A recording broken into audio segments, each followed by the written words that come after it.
চলতে আছে 25, 26, 25 সালে কোনো খালি নাই, 26 সালে রোজার আগে আর কোনো খালি নাই, অক্টোবর মাসে কয়েকটা তারিখ খালি আছে। আমি যেটা বাদ দিলে যে আবার আইতাম পারা, এটা অসম্ভব। আজিজ ভাইয়ের যখন কইছি ভাই বাদ দিলে দিতেন পারে, কিন্তু আর আইতাম পারতাম না, কোথাও যাই। এই জন্য আপনাদেরকে কষ্ট দেওয়া লাগছে।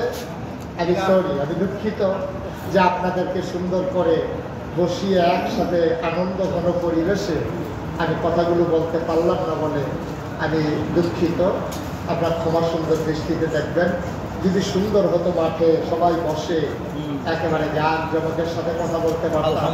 তবে আমি আওয়ার সময় যে প্যান্ডেলের ভিতর দিয়ে আইছি, আমার সময় আমি একটা বুঝ করছি বৃষ্টি হয়েছে, বালাই হয়েছে।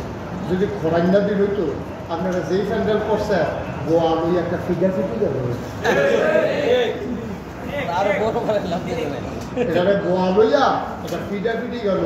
আল্লাহ বাঁচাইছে, ব্যাগটা হয়েছে ফিডা ফিটিতে আল্লাহ হেফাজত করছে।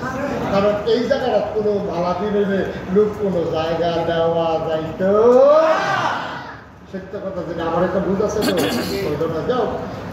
তারপরে হয়েছে তো আমার আয়াতুল্লাহ ভাই, আমার আব্দুল আজিজ ভাই আমার যখন দাওয়াত দিতে গেছে, তারা দেখছে চাকসার এটা বসাও, চাকসার তোমাকে দিন ছেলে, হ্যাঁ সমস্যা সবাই পড়া আমি আমার আপনারা সবাই চিনেন না, না? আমার সামনাসামনি আমার সামনাসামনি বৈশা ওয়াজ শুনছেন কে কে দেখি? সামনাসামনি, এইভাবে সামনাসামনি। আরে আঞ্জা বাদ দিয়া আগের কথা শিখেছি আমি। কই সামনাসামনি কারা কারা শুনছেন? আপনি কই শুনছেন? আচ্ছা, তাহলে সামান্য কয়েকজন। আচ্ছা, ইউটিউবে ওয়াজ শুনছেন কারা কারা? আল্লাহু আকবার। আমি সারা হবলে হইছেন আমার আয়াতুল্লাহ ভাই নালাইছে জানো। শুনো, আমার যে আমি এই যে দেখছেন মুশতাক ফৈজি পীর সাহেব, এই যে এই আঞ্জার ওয়াজের পরে অনেকে ব্যাপারটা কি ফিসা, এবারে যে ফির সাহেবের বিরুদ্ধে কথা কয়। আমি কি ফির সাহেবের বিরুদ্ধে কথা বলছি না বন্ডের বিরুদ্ধে কথা বলছি? বন্ডের বিরুদ্ধে।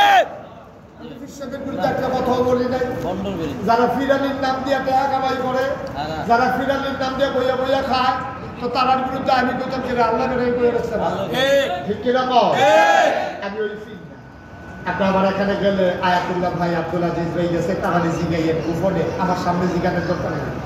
আমার এখানে 18 একর জায়গা, 1800 শতক, এর ভিতরে আমার 10টা প্রতিষ্ঠান, একটা খানকা জেকের আজকারের জন্য, একটা দাখিল মাদ্রাসা, একটা নুরানি মাদ্রাসা, একটা হাফিজিয়া মাদ্রাসা, একটা ধাতব্য চিকিৎসালয়, একটা গণপাঠাগার, একটা গবেষণাগার, একটা ছাত্রাবাস, একটা ইয়াতিমখানা, একটা মসজিদ, মোট 10টা প্রতিষ্ঠান আমার দরবারে চালু আছে।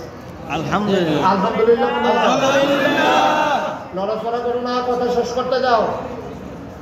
পাড়া আমার এখানে 1000-এর উপরে ছাত্রছাত্রী আছে, ছোট মেয়েরা আর বড় ছেলেরা, হেফসখানা, এতিমখানা সহ প্রায় 1000-এর মতো।